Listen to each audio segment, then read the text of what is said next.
নমস্কার, আমি doctor Sujoy Dasgupta, consultant gynaecologist এবং ইনফার্টিলিটি অ্যান্ড আইভিএফ স্পেশালিস্ট। আজ আমরা আলোচনা করব শুক্রাণুর রিপোর্ট যদি অস্বাভাবিক থাকে তাহলে কোনটা করা উচিত, আইইউআই না আইভিএফ। মনে রাখতে হবে শুধু শুক্রাণুর রিপোর্টের ওপরেই কিন্তু ঠিক করা যায় না যে আপনার আইইউআই না আইভিএফ লাগবে। আপনার ওয়াইফের বয়স, তার ফ্যালোপিয়ান টিউবের কন্ডিশন এবং তার ওভারির কন্ডিশন আমাদের দেখতে হবে, কারণ তার উপর ডিপেন্ড করছে কি করা যাবে। সেজন্য শুধু যদি হাজব্যান্ডের রিপোর্টেও প্রবলেম থাকে আমাদের কিন্তু হাজব্যান্ড ওয়াইফ দুজনকেই দেখতে হবে, দুজনেরই পরীক্ষা নিরীক্ষা করে দেখতে হবে। মনে রাখতে হবে শুক্রাণুর রিপোর্ট অ্যাবনর্মাল মানে সবসময় কিন্তু আইইউআই বা আইভিএফ এর দরকার হয় না। যদি এটি মাইল্ডলি অ্যাবনর্মাল থাকে তাহলে আমরা আপনাকে অ্যান্টিঅক্সিডেন্ট জাতীয় ওষুধ দিতে পারি 2 থেকে 3 মাস। তারপরে 2 থেকে 3 মাস বাদে আমরা দেখতে পারি যে আপনার কি করা উচিত, ওষুধ দিয়ে হবে নাকি আইইউআই বা আইভিএফ লাগবে। কিন্তু এটি যদি সিভিয়ারলি অ্যাবনর্মাল থাকে, অত্যন্ত অ্যাবনর্মাল থাকে, তাহলে আমাদের কিছু কারণ খুঁজে দেখতে হবে। কিন্তু বেশিরভাগ ক্ষেত্রে আমরা কারণ খুঁজে পাই না। কারণ খুঁজে না পেলেও আমরা কিন্তু আইইউআই বা আইভিএফ এর সাহায্যে আপনাকে আপনার সন্তানের বায়োলজিক্যাল ফাদার হতে সাহায্য করতে পারি। তো এবার কি উপায় আছে, আইইউআই না আইভিএফ?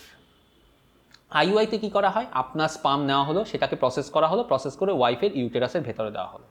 কিন্তু আইইউআই করা যাবে তখনই যখন আপনার সিমেন রিপোর্ট মাঝারি ধরনের অ্যাবনর্মাল। যদি খুব গুরুতর অ্যাবনর্মাল হয় তাহলে আইইউআই করা যাবে না। আইইউআই করার জন্য আপনার ওয়াইফের বয়স কম হতে হবে এবং উনার ফ্যালোপিয়ান টিউব খোলা থাকতে হবে এবং উনার ওভারি নর্মাল হতে হবে। আইইউআইতে সাকসেস রেট 10 to 20%, অর্থাৎ 100 জনের যদি করা হয় আইইউআই, 1 মাসে 10 থেকে 20 জন প্রেগনেন্ট হতে পারে। ম্যাক্সিমাম আমরা 3 থেকে 4 বার আইইউআই করতে পারি। যদি দেখা যায় তাতে প্রেগনেন্সি আসছে না, তখন আমরা বলি আইভিএফ করার জন্যে। তাহলে আইভিএফ কখন করতে হবে?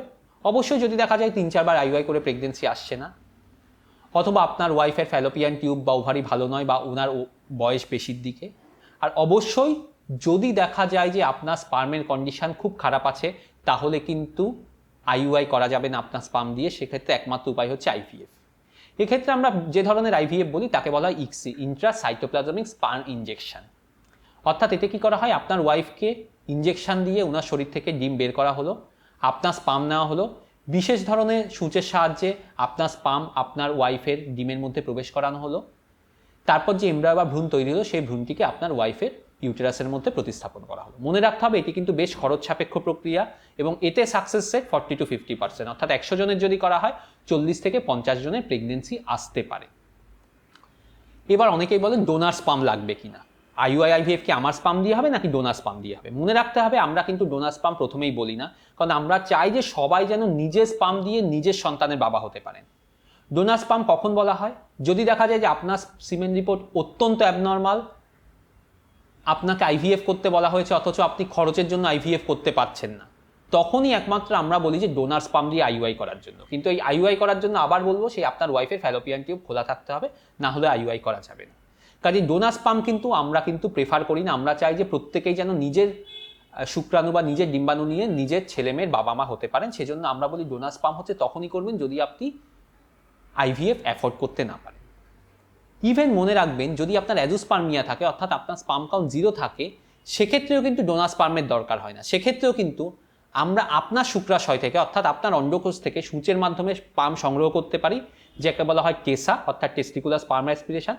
এবং সেই শুক্রাণুকে আমরা আপনার ওয়াইফের ডিম্বাণুর সাথে মিলন ঘটিয়ে ইক্সি পদ্ধতির মাধ্যমে আমরা আপনাকে আপনার বাচ্চার বায়োলজিক্যাল ফাদার অর্থাৎ জৈবিক পিতা হতে সাহায্য করতে পারি। অর্থাৎ শুক্রাণু যদি অ্যাবনর্মাল থাকে আইইউআই না আইভিএফ লাগবে সেটা ডিপেন্ড করছে আপনার ওয়াইফের রিপোর্টের ওপর, এবং অবশ্যই আপনার রিপোর্ট কতটা খারাপ আছে, অর্থাৎ কতটা ভালো, মাঝারি ধরনের না খারাপ, তার উপরে ডিপেন্ড করছে কোনটা করা যাবে। ডোনার স্পাম কিন্তু বেশিরভাগ ক্ষেত্রেই দরকার হয় না। ভিডিওটি দেখার জন্য ধন্যবাদ। সুস্থ থাকবেন, ভালো থাকবেন।